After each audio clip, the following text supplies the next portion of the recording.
انتہائی ادب کے ساتھ میں جس شخصیت کو دعوت خطاب دینے جا رہا ہوں، واقف رموز علم و حکمت، محتاب طریقت، آفتاب شریعت، عالم بعمل، پیکرے صدق و صفا، کشتہ عشق و محبت، جناب پیر طریقت، راہبر شریعت، صاحبزادہ والا شان، عالی مرتبت مقام، جناب صاحبزادہ پیر غلام بشیر نقشبندی صاحب، دامت برکات القدسیہ، آپ کرسی خطابت پہ تشریف لاتے ہیں، آپ استقبالیہ نعرہ لگائیں گے اور اپنے جذبات کا اظہار نعرے کی صورت میں کریں گے۔ انجمن صدائے مدینہ کا ہر نوجوان ان کے جذبوں کو آپ کتنا سلام عقیدت پیش کرتے ہیں یہ میں بھی دیکھوں گا۔ سٹیج پہ بیٹھنے والا ہر ہمارا مشائخ علماء جو تشریف فرما ہے وہ دیکھیں گے کہ دین گاہ کے غیور عوام کتنی محبت رکھتی ہے۔ نعرہ تکبیر، نعرہ رسالت، نعرہ رسالت، نعرہ تحقیق، نعرہ حیدری، نعرہ غوثیہ، جناب صاحبزادہ پیر غلام بشیر نقشبندی۔ الصلاة والسلام على سيد الأنبياء والمرسلين وعلى آله الطيبين الطاهرين وأصحابه الراشدين المهديين،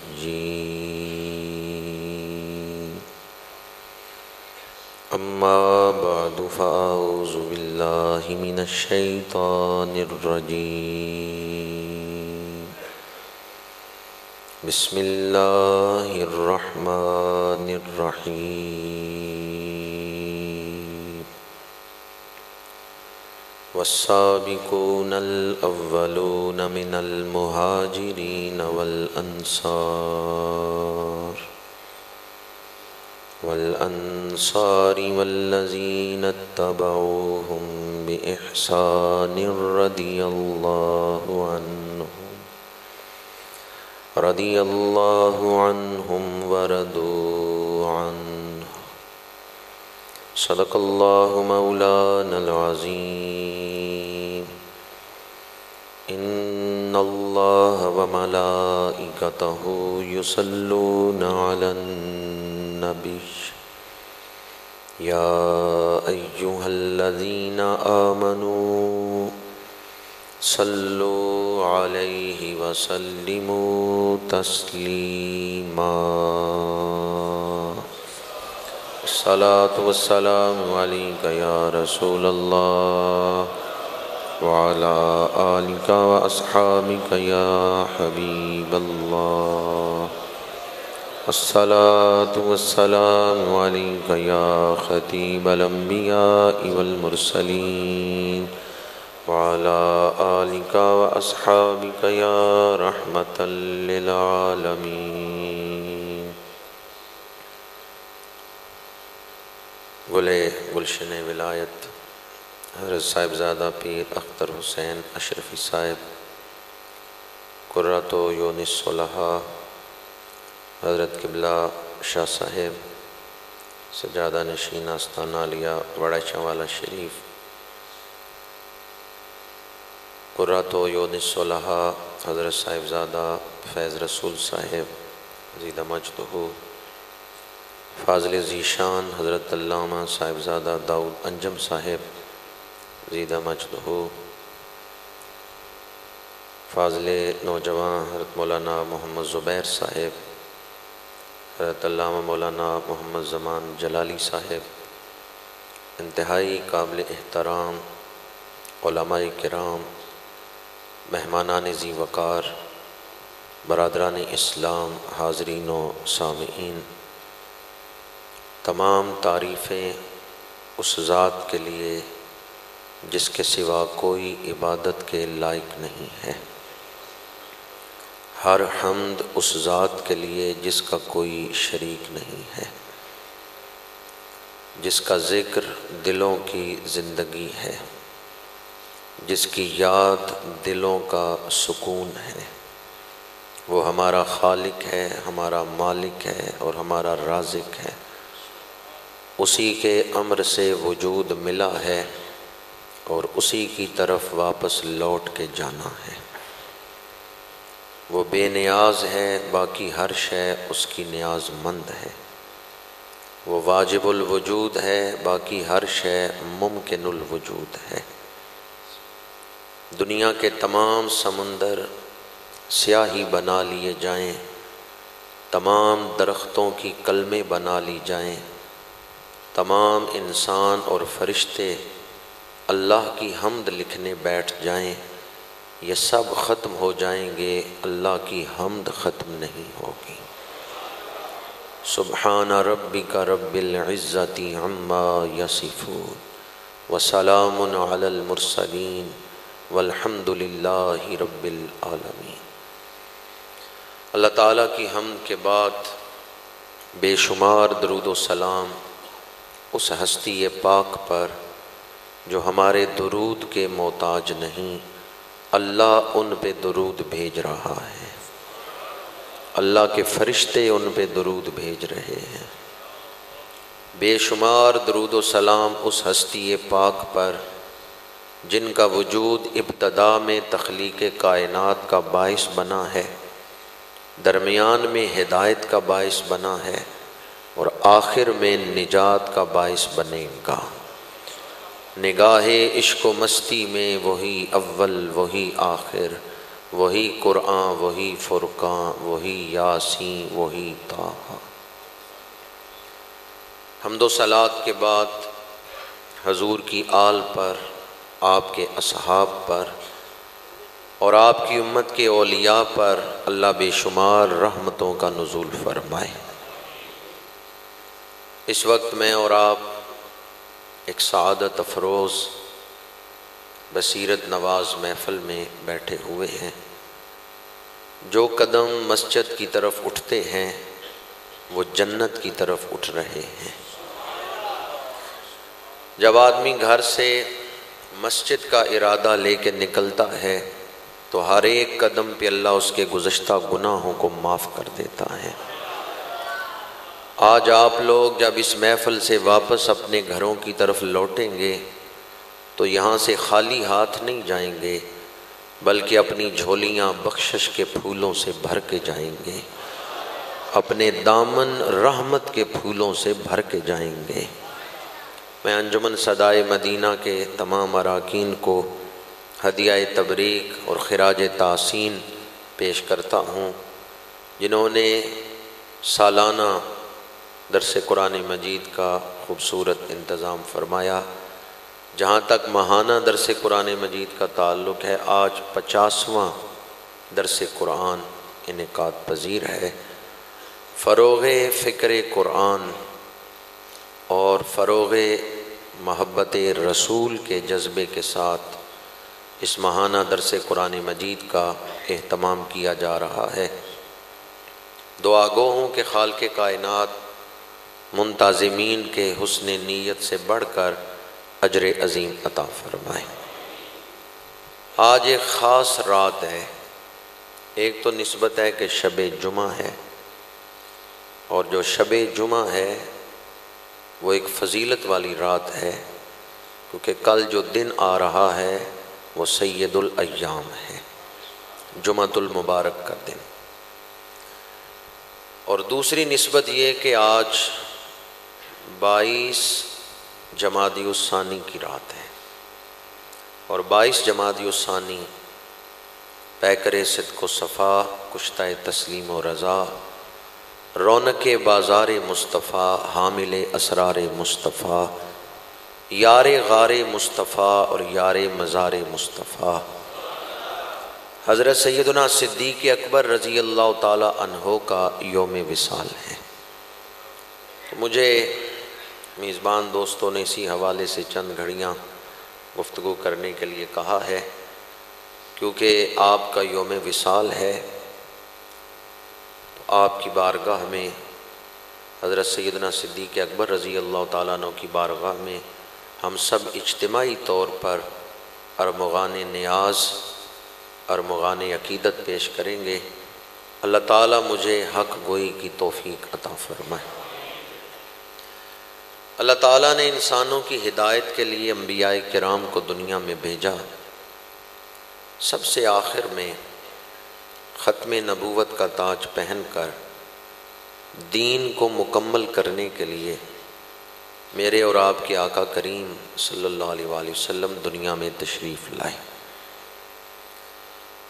حضور پر پہلی وحی کا نزول ہوا۔ میرے آقا کریم نے دنیا کو کفر سے نکالنے، اندھیرے سے تاریکی سے نکال کر اسلام کی روشنی میں لانا شروع فرمایا۔ اس دور میں نہیں تھا کہ حضور کی خدمت کرتا، آپ لوگ بھی نہیں تھے کہ حضور کا ساتھ دیتے۔ جب مشرکین مکہ حضور کے راستے میں کانٹے بچھا رہے ہیں، تان و تشنی کے تیر برسا رہے ہیں، اس وقت ہم نہیں تھے کہ حضور کی خدمت کرتے۔ اس دور میں کون سے لوگ تھے جنہوں نے حضور کا ساتھ دیا ہے؟ وہ کون سے خوش نصیب لوگ تھے کہ جب دشمن راستے میں کانٹے بچھا رہے تھے وہ خوش نصیب اپنی آنکھیں بچھا رہے تھے۔ جب دشمن اپنے گھروں کے دروازے بند کر رہے تھے یہ خوش نصیب دلوں کے دروازے کھول رہے تھے۔ جب دشمن مشرکین مکہ تان و تشنی کے تیر برسا رہے تھے تو یہ جانثار اپنا مال حضور کے قدموں پہ لٹا رہے تھے۔ جنہوں نے اس مشکل دور میں حضور کا ساتھ دیا ہے، خدمت کی ہے، وہ تعریف کے لائق ہیں یا نہیں؟ اے صحابہ کرام، کیا تم نے خدا کو دیکھ لیا ہے جو حضور کا ساتھ دے رہے ہو، مال لٹا رہے ہو، خدمت کر رہے ہو؟ صحابہ کہتے ہیں خدا کو نہیں دیکھا۔ کیا جبریل کو دیکھا ہے؟ نہیں۔ کیا جنت کو دیکھ لیا ہے؟ نہیں۔ کیا سدرۃ المنتہا کو دیکھ لیا ہے؟ نہیں۔ سیدی مرشدی، سیدی مرشدی، سیدی مرشدی، نعرہ تکبیر، نعرہ رسالت، نعرہ تحقیق۔ کرسی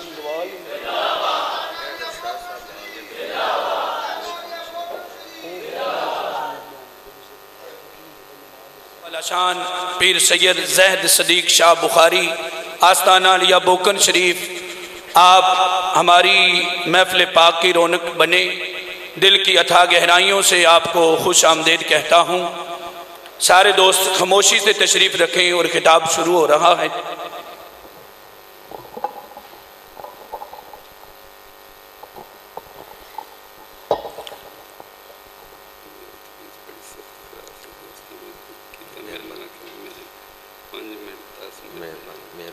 روحانیت منظور نظر حضور ضیاء الامت محسن ملت حضرت قبلہ پیر سید محمد زاہد صدیق شاہ صاحب دامت برکاتہم القدسیہ رونق محفل ہوئے ہیں۔ انتہائی علالت طبع کے باوجود آپ نے اس دعوت کو، میزبان دوستوں کی محبت کو شرف بخشا۔ اگرچہ آپ کی صحت اس کی اجازت نہیں دے رہی تھی، لیکن آپ تشریف لائے۔ یقیناً آپ کی تشریف آوری اور دیگر مشائخ علماء بزرگوں کی تشریف آوری ہم سب کے لیے باعث برکت و رحمت ہے۔ اللہ تعالیٰ آپ کو صحت کاملہ عطا فرمائے اور آپ کا سایہ اہل سنت کے سروں پہ ہمیشہ قائم و دائم فرمائے۔ میں عرض یہ کر رہا تھا، وہ خوش نصیب جنہوں نے خدا کو دیکھے بغیر، جبریل کو دیکھے بغیر، جنت دوزخ کو دیکھے بغیر، سدرۃ المنتہا کو دیکھے بغیر صرف حضور کے فرمان پر ایمان لائے ہیں۔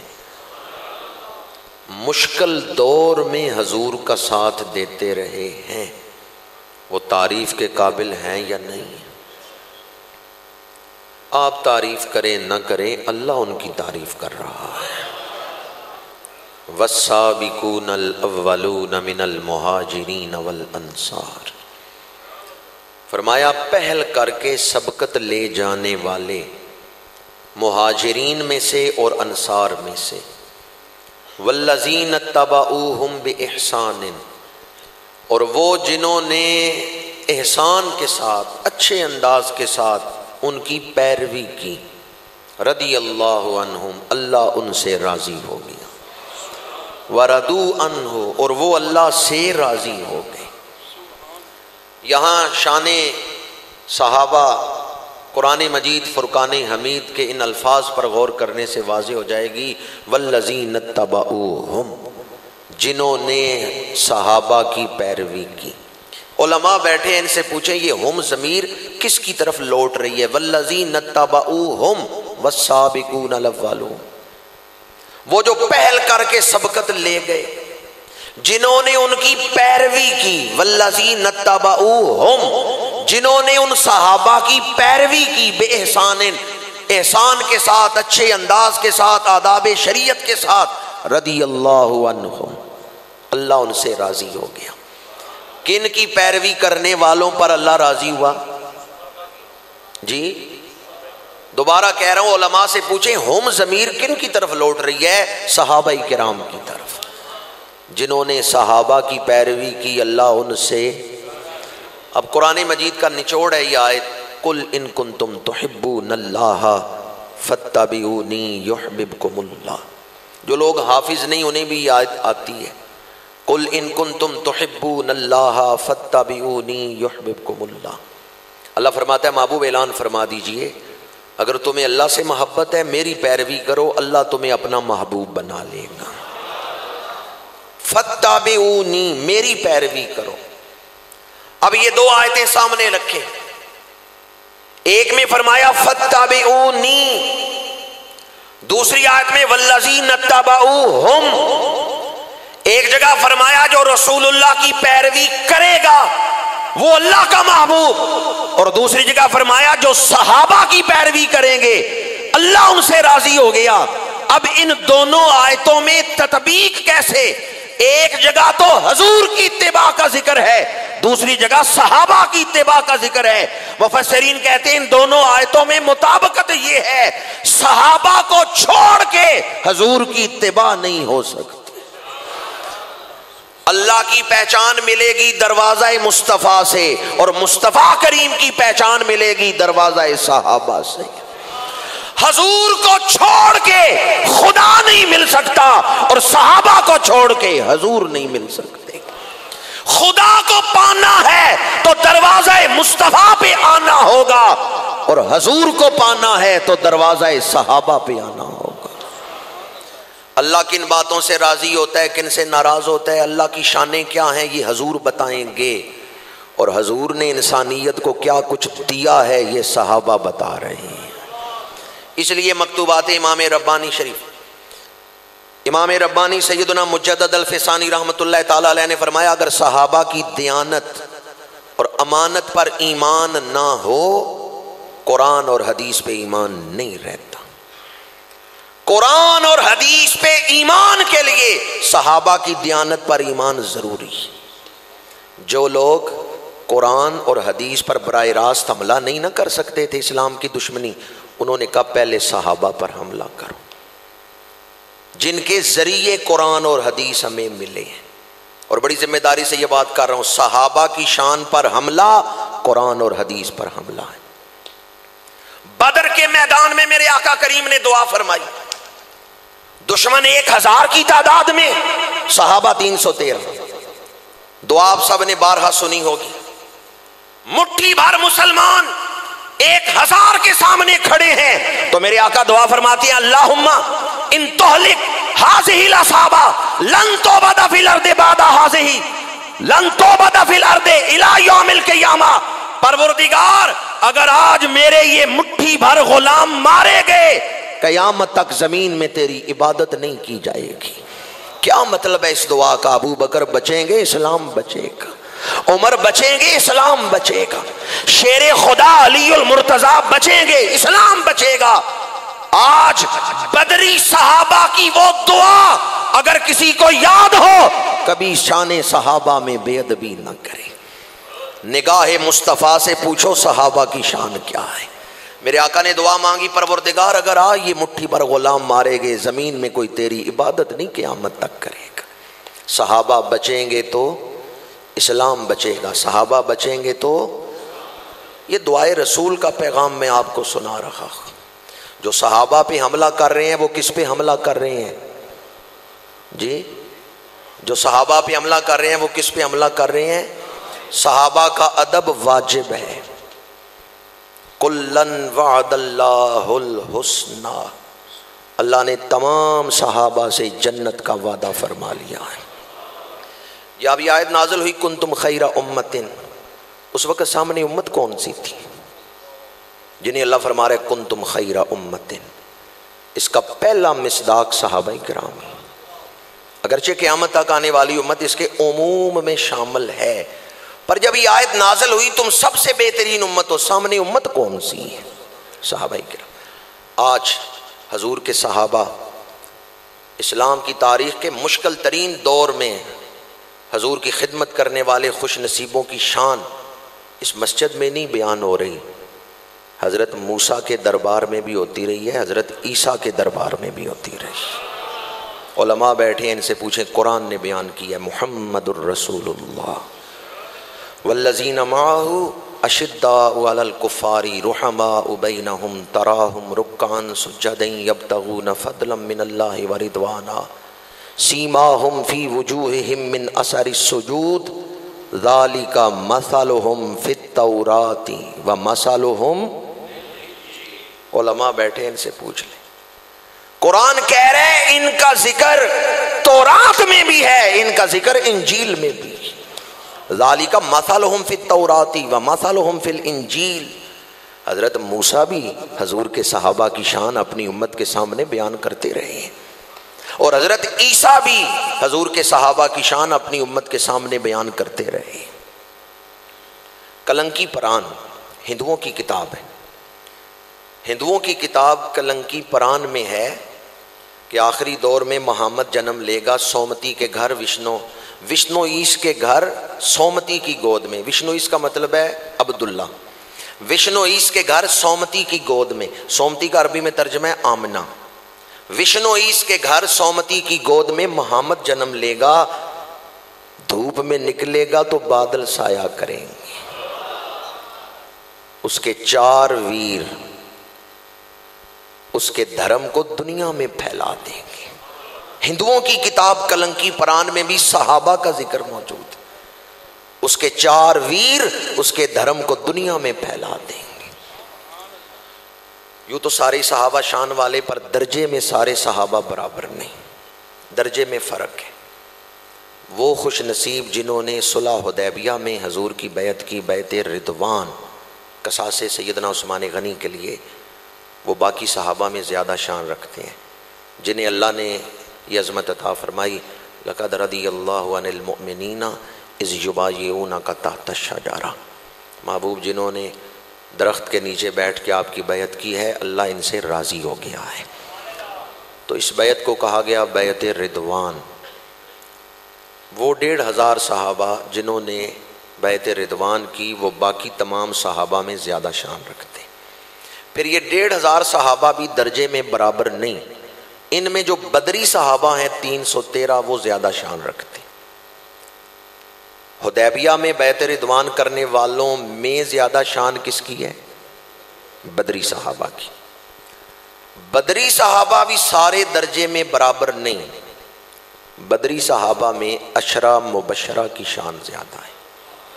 وہ 10 خوش نصیب جنہیں ایک محفل میں میرے آقا کریم نے جنتی ہونے کی بشارت سنائی تھی۔ تمام صحابہ میں بیعت رضوان والے افضل، بیعت رضوان والوں میں بدری صحابہ افضل، بدری صحابہ میں 10 مبشرہ افضل، اور وہ 10 بھی برابر نہیں، ان میں خلفائے راشدین کی شان زیادہ ہے۔ اور خلفائے راشدین میں سیدنا صدیق اکبر کی شان زیادہ ہے۔ تو سیدنا صدیق اکبر صرف صحابی نہیں بلکہ امام الصحابہ ہیں۔ ایک جملہ آپ نے اکثر سنا ہوگا کہ بڑے سے بڑا ولی، بڑے سے بڑا غوث صحابی نہیں بن سکتا، یہ تو آپ نے سنا ہوگا۔ ایک جملہ اس سے آگے سن لیں تو 22 جمادی الثانی کی رات، وصال سیدنا صدیق اکبر کی رات، ایک جملہ یہ سن لیں تو حضرت سیدنا صدیق اکبر کی شان عظمت کا ایک باب آنکھوں پر کھل جائے گا۔ ولی، غوث، قطب، ابدال صحابی نہیں بن سکتے، باقی صحابہ صدیق اکبر نہیں بن سکتے، کیونکہ صدیق اکبر صرف صحابی نہیں، خلیفۃ الرسول ہیں۔ صدیق اکبر لا تحزن ان اللہ معنا، معنا میں شامل ہے۔ غوث، قطب، ابدال صحابی نہیں بن سکتے تو صحابہ صدیق اکبر نہیں بن سکتے۔ مجھے کسی ایک ایسے صحابی کا نام بتائیں جس نے صرف حضور کی بیعت کی ہو اور حضور کے وصال کے بعد کسی صحابی کی بیعت نہیں کی۔ حضرت فاروق اعظم بڑی شان رکھتے ہیں پر حضور کے وصال کے بعد حضرت صدیق اکبر کی بیعت کی ہے۔ حضرت عثمان غنی بڑی شان رکھتے ہیں، حضور کے وصال کے بعد حضرت سیدنا صدیق اکبر اور پھر حضرت فاروق اعظم کی بیعت کی۔ حضور حیدر کرار اعلیٰ حضرت فتاوی رضویہ میں لکھتے ہیں دنیا کے سارے علماء کوئی کام نہ کریں، ساری زندگی صرف حضور حیدر کرار کی شانیں بیان کرتے رہیں، ان کی زندگیاں ختم ہو جائیں گی، حیدر کرار کی شانیں ختم نہیں ہوں گی۔ بڑی شانیں حضور حیدر کرار کی۔ حضور کے وصال کے بعد اصحاب ثلاثہ کی ترتیب وار بیعت کی ہے۔ وہ کون سے صحابی ہیں جنہوں نے صرف حضور کی ہی بیعت کی ہے؟ تو صحابہ کے پھر امام کون ہیں؟ حضور نے اپنا مصلی انہیں عطا فرمایا ہے۔ کس کا مصلی ہے؟ کسی شیخ الحدیث کا مصلی ہے۔ حالانکہ کسی شیخ الحدیث کے مصلی پہ کھڑا ہونا بھی بڑی عظمت ہے اور بڑا مشکل ہے۔ یہ کسی غوث، قطب، ابدال کا مصلی ہے، حالانکہ کسی غوث، قطب، ابدال کے مصلی پہ کھڑا ہونا بھی بڑا مشکل ہے اور بڑا شرف، بڑی فضیلت ہے۔ پر صدیق اکبر کو کس کا مصلی ملا ہے؟ جو نبیوں کے امام ہیں، سید المرسلین ہیں۔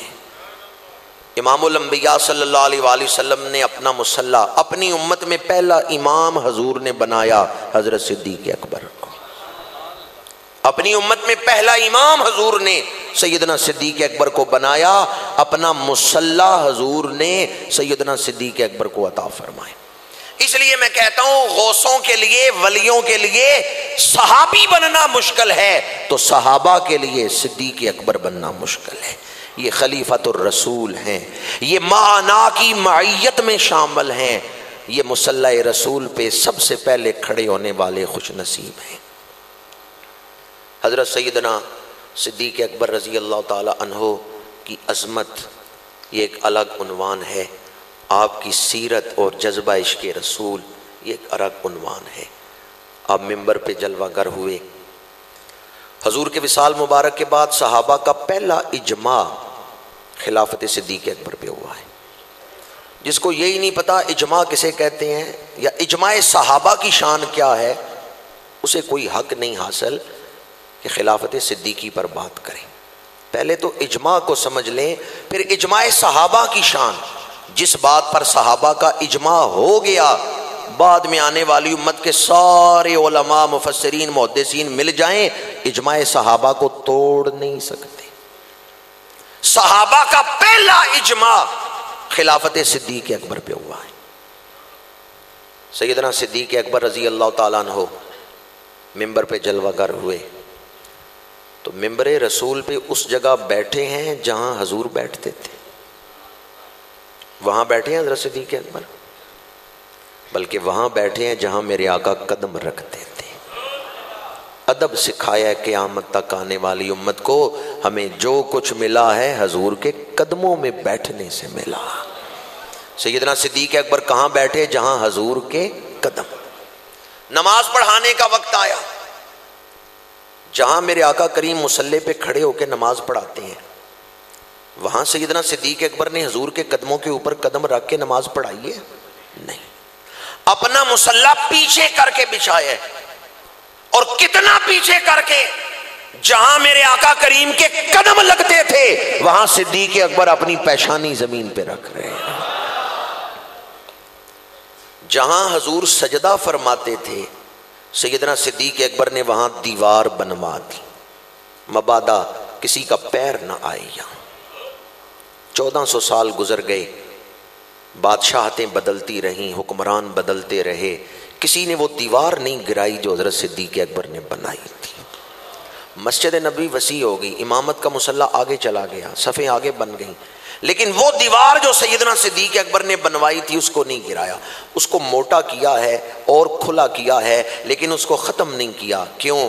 سیدنا صدیق اکبر نے امت کو فکر کیا دی تھی, جہاں میرے آقا نے سجدہ فرمایا ہے کسی کا پیر نہ آئے اس جگہ. ادب, تعظیم رسول. منبر پہ بیٹھے تو جہاں حضور کے قدم لگے وہاں بیٹھے, مصلی پہ آئے نماز پڑھانے تو جہاں میرے آقا کریم کے قدمین شریفین لگتے ہیں وہاں سیدنا صدیق اکبر سجدہ کر رہے ہیں, اپنی پیشانی وہاں رکھ رہے ہیں اور اپنا مصلی پیچھے کر کے بٹھایا.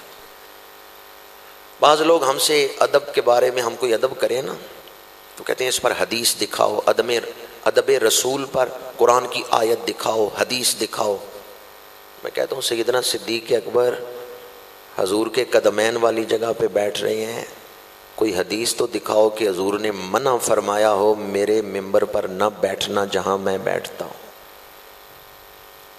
یا جب تم نماز پڑھاؤ تو جس مصلی پہ جہاں میں نے قدم رکھ کے نماز پڑھائی وہاں کھڑے ہو کے نماز نہ پڑھانا. کوئی حدیث تو سناؤ. پھر حضرت سیدنا صدیق اکبر نے یہ ادب کیوں کیا ہے؟ صحابہ کا انداز عمل کیا تھا؟ جب ادب رسول کی بات آ جائے تو اپنے ایمان سے پوچھو, دل میں ایمان ہوا تو وہ تمہیں ادب سکھا دے گا. بارو کہتے ہیں نا حدیث دکھاؤ, فلاں معیار کی حدیث دکھاؤ, پھر ادب کریں گے. صحابہ بتا رہے ہیں جس دل میں ایمان ہے اس دل میں ادب ہے, جس دل میں ایمان ہے اس دل میں ادب ہے. فالذین آمنوا بہ وعزروہ ونصروہ واتبعوا النور الذی انزل معہ اولئک هم المفلحون. فرمایا وہ لوگ جو حضور پر ایمان لائے اور حضور کا ادب کیا. فالذین آمنوا بہ وعزروہ, پہلے ایمان کا ذکر پھر ادب کا ذکر. تو ایمان کا ذکر پہلے اور ادب کا ذکر بعد میں, یہ بتا رہا ہے ترتیب آیت کی بتا رہی ہے ادب وہ کرے گا جس کے دل میں ایمان ہے, اور جو ادب نہیں کر رہا اس کے دل میں ایمان. کلمہ پڑھنے کے بعد سب سے بڑا فرض ادب رسول ہے. کلمہ پڑھنے کے بعد سب سے بڑا فرض ادب رسول ہے. جو بندہ نماز نہ پڑھے گناہگار ہوگا, کافر نہیں ہوگا, اور جو ادب نہ کرے وہ کافر ہو جائے گا. تو سب سے بڑا فرض کون سا ہے؟ ادب رسول. بے عملی گناہگار بناتی ہے, بے ادبی کافر بناتی ہے. ادب سب سے بڑا فرض ہے. اور اس دور میں ہمارے دشمن نے ہمارے اوپر ایٹم بم نہیں پھینکا, انٹرنیٹ کا بم چلایا ہے.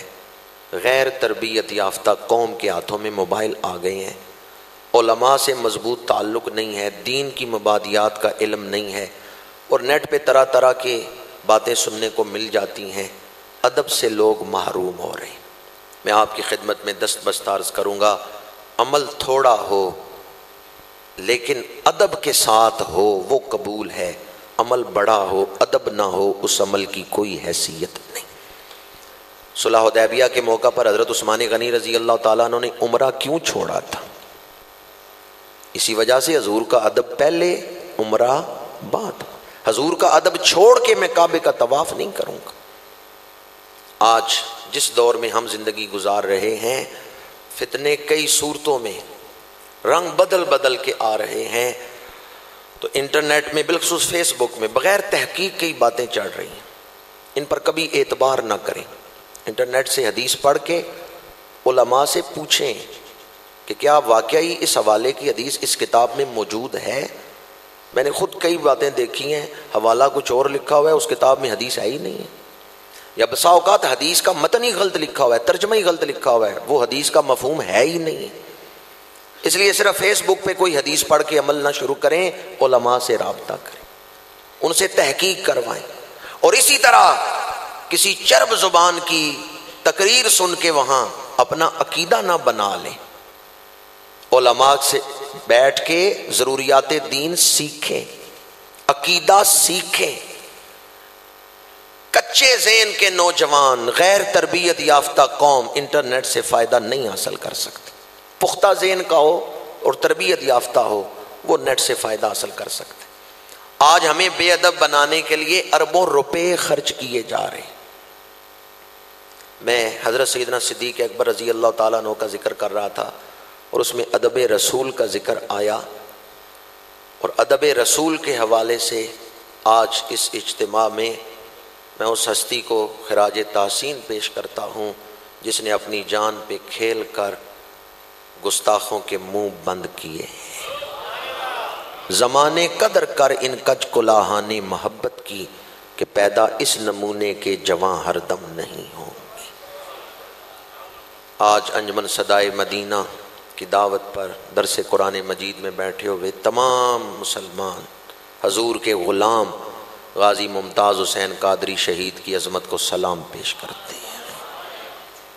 اس نے ایک شخص کو قتل نہیں کیا، اس نے ایک سازش کو ختم کیا۔ امریکہ میں ٹیری جونز نے قرآن مجید کو آگ لگائی، برطانیہ میں سلمان رشدی نے کتاب لکھی دا اسٹانک ورسز، یورپ سے توہین آمیز خاکے شائع ہوئے، یورپ، برطانیہ، امریکہ، وہاں توہین ہو رہی تھی لیکن پاکستان میں نہیں ہو سکتی تھی۔ کیوں؟ یہاں 295 یہ گستاخوں کے منہ بند کر دیتا تھا۔ وہ اس قانون سے ڈرتے ہوئے گستاخی نہیں کرتے تھے، انہیں موت نظر آتی تھی۔ عالمی غنڈوں نے سوچا پاکستان میں گستاخوں کے منہ کھولے جائیں، اس کے لیے انہوں نے اسمبلی میں درخواست بھی بل پیش کیا کہ 295 کو اوپن کیا جائے، اور جنہوں نے اس پر تقریریں کرنی تھی وہ بیان بھی تیار کر رہے تھے کہ ہم نے دلائل کیا دینے ہیں 295 کو ختم کروانے کے لیے۔ گورنر ان کے کیس کو مضبوط کرنے کے لیے تحصیل ننکانہ کی ایک عورت کی مدد کرنے گیا ہے، اور اس نے اس آسیہ ملونہ کو پاس بٹھا کے پریس کانفرنس کی۔ آپ میں سے کسی نے وہ FIR نہیں پڑھی ہوگی کہ آسیہ ملونہ نے بے ادبی کیا کی تھی؟ اگر پڑھی ہے تو بتا دیں۔ میرے پاس اس کا عکس موجود ہے، اس FIR کا۔ میں اسے مجمع عام میں پڑھ کے کیا سنا سکتا ہوں؟ میں تو تنہائی میں بیٹھ کے نہیں پڑھ سکتا۔ جو گستاخیاں اس آسیہ نے کی ہیں جو FIR کے اندر لکھی ہوئی، میں تو کئی دفعہ دعا کر چکا ہوں کہ اگر کبھی میں کسی کو بتانے کے لیے بھی وہ عبارت پڑھوں تو اس سے پہلے میری زبان جل جائے، وہ گندے لفظ نہ میری زبان پہ آئیں۔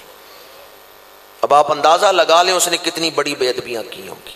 کوئی دیکھنا چاہے تو دکھا سکتا ہوں، پڑھ نہیں سکتا، سنا نہیں سکتا، بتانے کے لیے بھی نہیں سنا سکتا کہ بھی اس نے بے ادبی کیا کی تھی۔ اور پھر سیشن کورٹ میں اس نے اقبال جرم کیا۔ گورنر صاحب گئے، آسیہ ملونہ کو سزائے موت کس نے سنائی تھی؟ 2-3 آوازیں آئی ہیں، عدالت نے۔ کس نے سنائی تھی؟ گورنر جا کے کہتا ہے یہ فیصلہ غلط ہے۔ کس کی توہین کر رہے ہیں؟ عدالت کی توہین کر رہے ہیں۔ کیا پاکستان کا گورنر پاکستانی عدالت کے خلاف پریس کانفرنس کر سکتا ہے؟ حکومت نے کوئی نوٹس نہیں لیا، ہمارا گورنر ہے، ہماری عدالت کے خلاف پریس کانفرنس کر رہے ہیں۔ وہ قانون کس کا تھا؟ پاکستان کا۔ کیا پاکستان کا گورنر پاکستان کے قانون آئین کے خلاف پریس کانفرنس کر سکتا ہے؟ اگر محض دنیا داری کے حوالے سے دیکھیں پھر بھی گورنر پاکستان کے خلاف پریس کانفرنس کر رہے ہیں، عدالت کے خلاف پریس کانفرنس کر رہے ہیں۔ اور دینی اعتبار سے دیکھیں تو آج تک کئی لوگ ہم سے پوچھتے ہیں بھئی گورنر نے گستاخی کون سی کی ہے کہ وہ واجب القتل ہو گئے۔ آج کے بعد اگر آپ سے کوئی پوچھے تو آپ اس سے یہ سوال کریں کہ مرتد کسے کہتے ہیں؟ فقہ کی کسی معتبر کتاب سے مرتد کی تعریف تو سناؤ کہ مرتد کسے کہتے ہیں۔ اور اگر تم مرتد کی تعریف فقہ کی کسی معتبر یا عقیدے کی کسی معتبر کتاب سے نہیں سنا سکتے تو اس موضوع پر بولنے کا تمہیں کوئی حق۔ المیہ یہ ہے کہ صحافی مفتی بنے ہوئے ہیں، T V anchors clean Shiv وہ مفتی بنے ہوئے ہیں۔ مسلم شریف کی حدیث پاک ہے، میرے آقا کریم نے فرمایا آخرت کا دین کا معاملہ آخرت کے ساتھ ہے۔ جس سے تم دین سیکھو پہلے یہ دیکھ لو یہ دین سکھا بھی سکتا ہے یا نہیں سکھا سکتا۔ دنیا میں میرا کوئی نقصان ہو جائے نا دکان کا، عین ممکن ہے آج نقصان ہوا کل فائدہ ہو جائے، دنیا کا نقصان فائدے میں بدل جاتا ہے، لیکن بندہ آخرت کا نقصان کر کے پہنچ جائے قبر میں، اب اس نقصان کو فائدے میں بدل سکتا ہے؟ آخرت کے فیصلے بڑے سوچ سمجھ کے کرنے ہیں۔ آخرت کے بارے میں قدم اٹھانا ہے تو بڑا سوچ سمجھ کے اٹھانا ہے۔ دنیا میں ممکن ہے آج نقصان ہو کل فائدہ ہو، تجارت میں آج کشتی ڈوب جائے کل کنارے لگ جائے، لیکن آخرت کا نقصان کر کے قبر میں پہنچے اب تلافی مافات کی گنجائش نہیں۔ جو مرتد کی تعریف نہیں جانتا اسے کیا حق ہے کہ اس مسئلے پر زبان کھولے؟ بیروت سے کتاب شائع ہوئی ہے الفقہ الاسلامی و ادلتہ، پاکستان سے نہیں چھپی، بیروت سے شائع ہوئی ہے۔ اس میں تمام جو فقہا ہیں ان کے اقوال کی روشنی میں فقہ کو بیان کیا گیا ہے۔ چھٹی جلد صفحہ 183 184 مرتد کی تعریف لکھی گئی ہے، المرتد هو المکلف الذی یرجع عن الاسلام طوعا اما بالتصریح بالکفر او بلفظ یقتضیہ او بفعل یتضمن استہزاء او عنادا۔ اب وقت نہیں کہ میں تشریح کر کے اس تعریف کی تشریح آپ کو سناتا، ایک ایک لفظ کی تشریح کر کے سناتا، چونکہ آج سالانہ پروگرام ہے تو اس کے اور بھی کئی معمولات ہیں، اس لیے میں صرف وہ 3 صورتیں بیان کر رہا ہوں، ورنہ اس تعریف میں ایک ایک لفظ جو ہے وہ تشریح کے قابل ہے۔ 3 صورتوں میں سے کوئی ایک صورت پائی جائے تو بندہ مرتد ہو جاتا ہے۔ کتنی صورتیں؟ عام طور پہ لوگ ایک صورت ہی سمجھتے ہیں، پر 3 صورتوں میں سے کوئی ایک صورت پائی گئی بندہ مرتد ہو جائے گا۔ اما بالتصریح بالکفر، اس نے واضح طور پہ کلمہ کفر کہا، ضروریات دین میں سے کسی کا انکار کیا، کافر ہو جائے گا۔ او بلفظ یقتضی ہے، یا اس نے ایسا لفظ بولا جس کا تقاضا کفر ہے۔ اس نے صراحتاً ضروریات دین کا تو انکار نہیں کیا، عقیدے سارے ٹھیک، لیکن اس نے کوئی ایسا لفظ بول دیا جس کا تقاضا کفر ہے، تو ایمان ختم ہو جائے گا۔ شراب حرام ہے، کسی نے کہا میرے نزدیک شراب حلال ہے، مرتد ہو جائے گا۔ من حلل حراما او حرم حلالا فهو مرتد، جس نے شریعت کے حرام کو حلال کا یا حلال کو حرام کا، مرتد ہو جائے گا۔ تیسری صورت او بفعل یتضمن، عقیدے سارے ٹھیک ہیں، اس نے لفظ بھی ایسا نہیں بولا جس کا تقاضا کفر ہے، ہاں اس نے قدم ایسا اٹھایا ہے جو کفریہ ہے، جس قدم کی وجہ سے بندہ کافر ہو جاتا ہے۔ حضرت سیدنا فاروق اعظم رضی اللہ تعالیٰ عنہ کے دروازے پہ ایک منافق آیا، ایک یہودی آیا ہے آپ سے فیصلہ کروانے کے لیے۔ اس منافق نے یہ قدم اٹھایا تھا حضور سے فیصلہ کروا کے بعد میں آگے حضرت فاروق اعظم سے فیصلہ کر۔ بڑی شک میں نے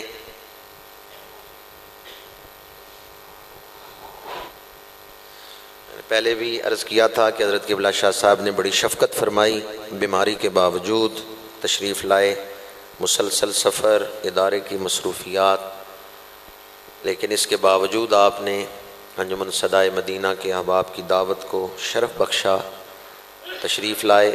اللہ تعالیٰ آپ کو سید کاملہ عطا فرمائے اور آپ کا سایہ اہل سنت کے سروں پہ ہمیشہ قائم و دائم رکھے۔ برادران اسلام، ایک انتہائی اہم مسئلہ دور حاضر کا آپ کی خدمت میں عرض کر رہا ہوں۔ گورنر نے جرم یہ کیا ہے، اس نے شریعت کے واجب کو حرام کہا ہے۔ جس چیز کو شریعت نے کہا کہ یہ واجب ہے، اس نے کہا یہ حرام ہے، گستاخ رسول واجب القتل ہے۔ احناف، مالکیہ، شوافع، حنابلہ، چاروں کے نزدیک گستاخ رسول کیا ہے؟ اس کا مطلب کیا ہے؟ واجب القتل ہے۔ مباح القتل نہیں کہ مرضی ہے کرو مرضی ہے نہ کرو، جب تک اسے قتل نہیں کیا جائے گا امت گناہگار ہے، امت پر اسے قتل کرنا واجب ہے، ضروری ہو گیا۔ ابھی آپ نے عشاء پڑھنی ہے، عشاء میں وتر پڑھنے ہیں، وتر کیا ہے؟ چھوڑ سکتے ہیں؟ گستاخ رسول زمین پہ چل پھر رہا ہے تو امت گناہگار ہے، امت پر واجب ہے اس کو واصل جہنم کرنا۔ اس کا جرم کیا ہے کہ وہ واجب القتل ہو گیا؟ اس نے خالق اور مخلوق کے درمیان واحد رابطے کو کاٹنے کی کوشش کی۔ خالق اور مخلوق کے درمیان واحد رابطہ ذات مصطفیٰ ہے۔ اس لیے جو حضور کی گستاخی کر رہے ہیں وہ خالق اور مخلوق کے درمیان رابطے کو ختم کر رہا ہے۔ گورنر نے واجب کو حرام کہا، مرتد ہو گیا۔ ہمارے علماء لاہور تھانے میں گئے ایف آئی آر کٹوانے کے لیے، ایف آئی آر نہیں کاٹی گئی۔ اگر اس دن ایف آئی آر کاٹ لی جاتی ممتاز حسین قادری کا کردار جنم نہ لیتا۔ ایف آئی آر نہیں کاٹی گئی، علماء مایوس ہو کے آ گئے۔ اور یہ بات یاد رکھیں، جس دور میں حکومت دین سے لا تعلق ہو جائے، علماء کے لیے زیادہ ضروری ہو جاتا ہے، فرض کفایہ نہیں رہتا، فرض عین ہو جاتا ہے کہ دین کو کھول کے بیان کریں، کیونکہ حکومت تو لا تعلق ہوگی دین سے۔ علماء نے آ کے فتویٰ جاری کیا جس میں قرآن اور حدیث کے دلائل لکھے کہ گورنر مرتد ہو گئے۔ اگر اس فتوے کو اہمیت دی جاتی، گورنر کو معطل کر دیا جاتا اس کی مسند سے، اور گورنر جس سزا کا مستحق تھا وہ دی جاتی، ممتاز حسین قادری کا کردار جنم نہ لیتا۔ نہ ایف آئی آر کاٹی گئی، نہ فتوے کو اہمیت دی گئی، بلکہ گورنر نے اس فتوے کے بارے میں کہا میں مولویوں کی باتوں کو جوتے کی نوک پہ رکھتا ہوں۔ مولویوں نے کون سا ذاتی باتیں تیرے ساتھ کی ہیں؟ انہوں نے تو قرآن اور حدیث کو بیان کی۔ جب اس رعونت و تکبر کے پیکر نے دین کی یہ بے حرمتی کی ہے تو پھر اللہ کا عذاب آیا ہے حضرت ممتاز حسین قادری کی شکل میں۔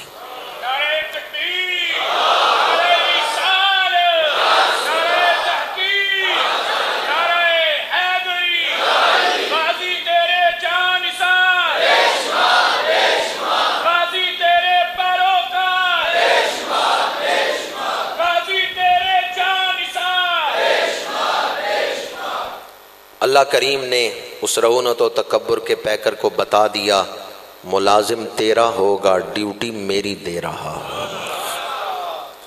ملازم تیرا ہوگا پر اس کے دل پہ حکم میرا چل رہا ہو۔ گورنر کو واصل جہنم کرنا آسان نہیں تھا۔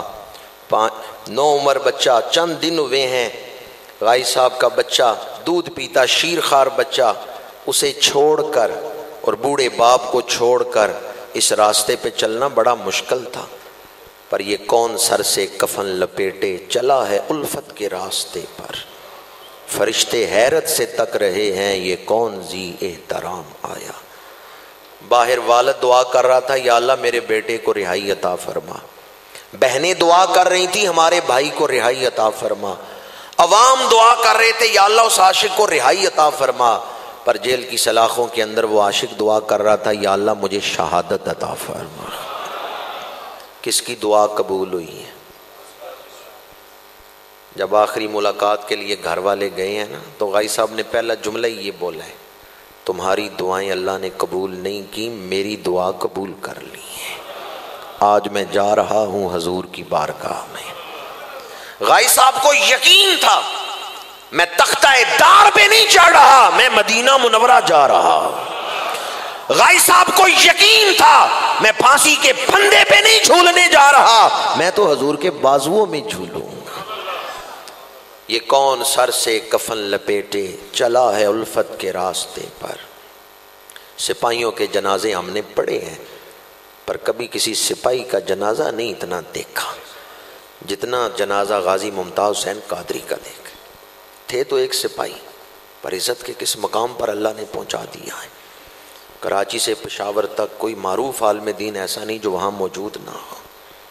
ابھی بڑا خوبصورت نعرہ علامہ زمان صاحب لگا رہے تھے، غازی تیرے پیروکار، غازی تیرے، جانتے ہیں اس نعرے کا مطلب کیا ہے؟ حاجی خالد صاحب نے کہا ہم اسی رستے پہ چلیں گے۔ انہوں نے تو ماشاءاللہ داڑھی شریف رکھی ہوئی ہے۔ آپ میں سے کوئی ہے جو آج ارادہ کرے، غازی صاحب نے داڑھی شریف رکھی ہوئی تھی، ہم بھی انشاءاللہ حضور کی محبت میں سنت رسول سمجھ کے داڑھی شریف رکھیں گے؟ نعرہ تو آپ نے بلند کیا ہے، تیرے پیروکار بے شمار۔ کوئی ارادہ کرے گا کہ انشاءاللہ داڑھی شریف رکھیں گے؟ جیل میں غازی صاحب نے 50 لاکھ دفعہ درود شریف پڑھا ہے۔ نعرہ آپ نے لگایا، غازی تیرے پیروکار بے شمار بے شمار۔